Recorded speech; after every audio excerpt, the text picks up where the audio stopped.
गुमे किसी के प्यार में क्या आने वाले एपिसोड में क्या होने वाला है, अगर आप लोग को जाना है तो चैनल को सब्सक्राइब करो, वीडियो को आपको देखना पड़ेगा अंत तक। तो नमस्कार दोस्तों, मेरा नाम है राहुल और स्वागत करता हूं आप सभी का एक नए एपिसोड में, जिसमें आपसे बात करने वाला हूं कि करवा चौथ का माहौल तो चल ही रहा है, जिसमें आप लोगों को पता है कि जो रजत ने अपनी वाइफ सभी का खूब जम के तारीफ किया, उसको काफ़ी ज़्यादा सराहा, जो कि उसकी कंपनी को ना काफ़ी बड़े घाटे से बचा लिया, क्योंकि उसकी कंपनी ने एक बिडिंग नहीं किया जिसकी जो ज़मीन थी ना वो फ्रॉड में था। ठीक है, उसे तो आप लोग को पता ही होगा। अब क्या हुआ कि उसी जो करवा चौथ की जो मतलब पार्टी चल रही है, आप लोग पार्टी बोल सकते हैं, जो पार्टी चल रही है उसी बीच में अनाउंसमेंट कर दिया यहाँ पर जो आना है और जो अमन है उसकी एंगेजमेंट का।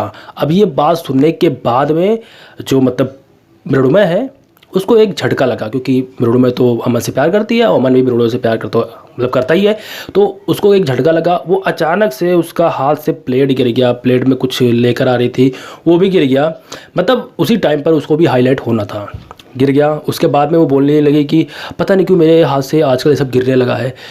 उसके बाद वो चली गई। ठीक है, और यहाँ पर रजत एकदम मतलब एक शानो शौकत से उसने मतलब अनाउंसमेंट कर दिया यहाँ पर आना और अमन की एंगेजमेंट का। उसके बाद में जो मतलब वो चली गई घर पे।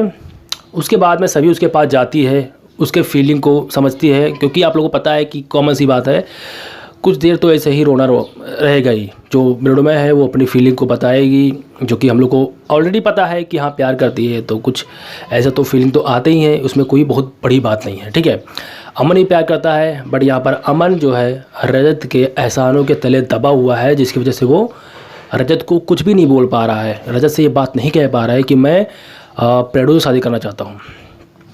चलिए वो तो बात सही है, बट मुझे अभी ये बात समझ में नहीं आती है। देखिए, जब शुरुआत में मना किया था रजत ने प्रेडो से शादी ना करने के लिए, उसकी वजह ये थी कि पहले रजत और शबी की बिल्कुल भी बनती नहीं थी। आप लोगों ने शुरुआत में देखा होगा रजत और शबी की नहीं बनती थी, तो लोग आपस में हर वक्त झगड़ा करते ही रहते थे, और रजत के दिमाग में गलतफहमी आ गई थी कि इसकी मम्मी गोल्ड डिगर है और मतलब मेरे पैसों को देखकर अपनी बेटी को जो है मेरे पल्लू में बांध रही है, मतलब मेरे शादी करवा चाहती है। तो ये सब कहानी था। तो इसी वजह से जब रिश्ता लेके गए थे तो यहाँ पर देखा था कि अगर इसी की घर की लड़की है तो इससे तुम शादी मत करो, ये लड़की अच्छी नहीं है। ठीक है, तो वो सब बात क्लियर हो गया था, और उसके बाद में सब कुछ अच्छे से समझ में गया था कि हाँ सभी बहुत अच्छी लड़की है, अच्छे घराने की लड़की है, उसकी सोच अच्छी है।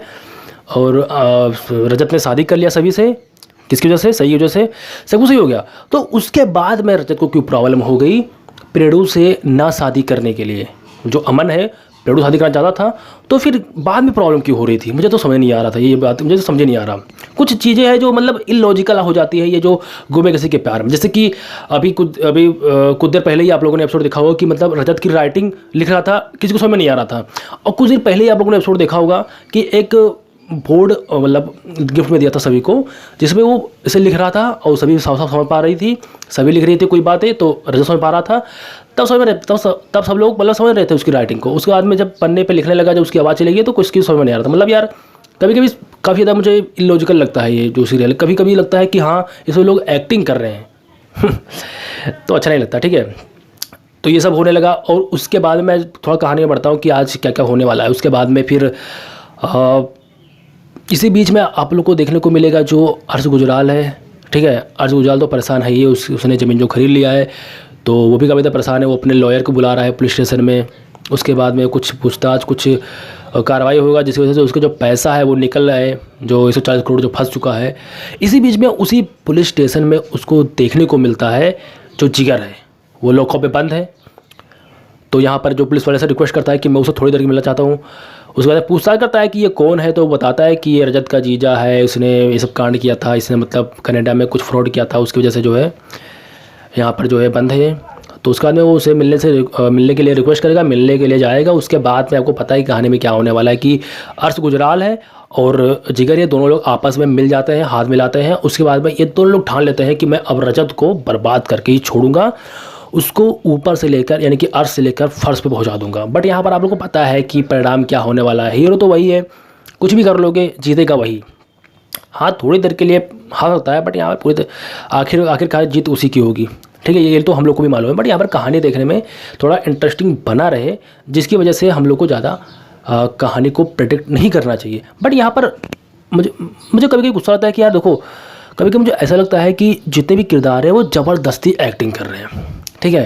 जैसे किसी को इमोशन दिखाने का मन नहीं है, बट यहाँ पर कहानी को बनाना है, दिखाना है, तो इमोशन तो दिखाना ही पड़ेगा।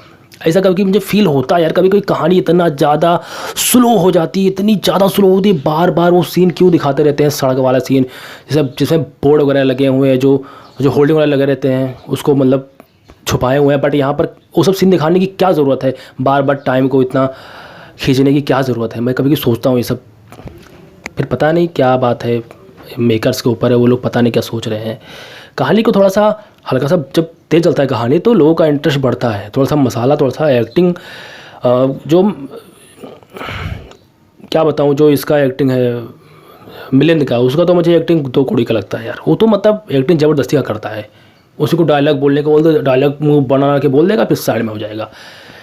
चलो वो सब चलता है। उसके बाद में दोनों लोग मिल जाते हैं। उसके बाद में अब आप लोग को ये भी देखने को मिलता है कि यहाँ पर जो अब सभी का दिमाग लग रहा है, सभी सोच रही है कि मेरी बहन का दिल नहीं टूटना चाहिए, तो वो उसने कुछ दिमाग लगाया हुआ है, किसी लड़के को उसी टाइम बुला लिया है, और जितने भी लोग बैठे हुए हैं, जैसे कि आना बैठी हुई है, अमन बैठा हुआ है, वहीं पर रजत बैठा हुआ है, शांतनु, ईसा, सब लोग बैठे हुए हैं, और उसी बीच में वो एक लड़का आता है जिसका नाम सागर है, और उसको बताती है कि ये मृणमय का होने वाला फियांसी है। अब यहाँ पर अमन जैसे सुनता है, अमन को थोड़ा सा मतलब अनकंफर्टेबल फील होता है, वो सोचता है ऐसे, क्योंकि देखिए दिखता है एक्टिंग किस तरह एक्टिंग है, क्योंकि अगर ऐसा रियल में होता है तो वो कैसा फील होता है ये शायद आप लोग को मालूम होगा। जो लोगों ने मतलब ऐसा फील सोचेंगे तो फील करेंगे तो पता लगेगा कि एक अजीब सा शक्ल बनेगा, और जिस तरह से वो शक्ल बनाता है, जिस तरह से एक्टिंग करता है, वो एकदम एक्टिंग लगता है कि ये लोग एक्टिंग कर रहे हैं। तो मुझे यही नहीं अच्छा लगता है यार, थोड़ा सा रियलिटी मतलब रहना चाहिए। सीरियल है तो मतलब ये कई बार ऐसा होता है कि लोग सोचते हैं कि सीरियल तो देखने लायक नहीं होता, सीरियल में फालतू के बकवास होते हैं, ऐसा लोग सोचते हैं। बट यहाँ पर अगर सीरियल में अच्छे से एक्टिंग होगा तो क्यों नहीं सीरियल देखेगा लोग। और सीरियल वाले जब सोचते हैं कि मेरी इतनी बुराई हो रही है तो हम लोग भी ऐसे ही बनाएंगे जैसे कि सीरियल लगे कि सीरियल ही है। अब क्या कहना, आगे कहानी में आप लोगों ने ये देखा होगा, मतलब कि ये लोग देखो कि शाम को आएगा 8:30 बजे तक टेलीकास्ट होगा स्टार प्लस पर। और आप लोगों को वीडियो मेरा पसंद आए तो वीडियो को लाइक कर देना। आप लोगों को कुछ भी बोलना है तो आप लोग नीचे कमेंट कर सकते हो, और मैं आप लोग के लिए इसी तरह की वीडियो लाता रहता हूँ। मिलता हूँ मैं आपको अगले वीडियो में, तब तक के लिए मैं यहाँ पर सबसे पहले तो यहाँ पर मैं धन्यवाद करना चाहूँगा जितने भी मेरी ऑडियंस है, फीमेल ऑडियंस मेरी ज़्यादा है, तो उन लोगों को, जो मेरी माताएं बहनें, उन लोगों को तहे दिल से उनका चरण स्पर्श करता हूँ, प्रणाम करता हूँ। और जितनी माताएं मेरी बहनें हैं उन लोगों को भी मैं काफ़ी ज़्यादा मतलब उनको मतलब नमस्ते करना चाहता हूँ। और जितने भी मेरे भाई लोग हैं, क्योंकि यहाँ पर मेरी ऑडियंस जो है भले ही 50% से कम है थोड़ा जो मेल ऑडियंस है, बट यहाँ पर उन लोगों का भी काफ़ी ज़्यादा योगदान है। धन्यवाद आप सभी लोगों का। मिलता हूँ मैं आपको अगली वीडियो में।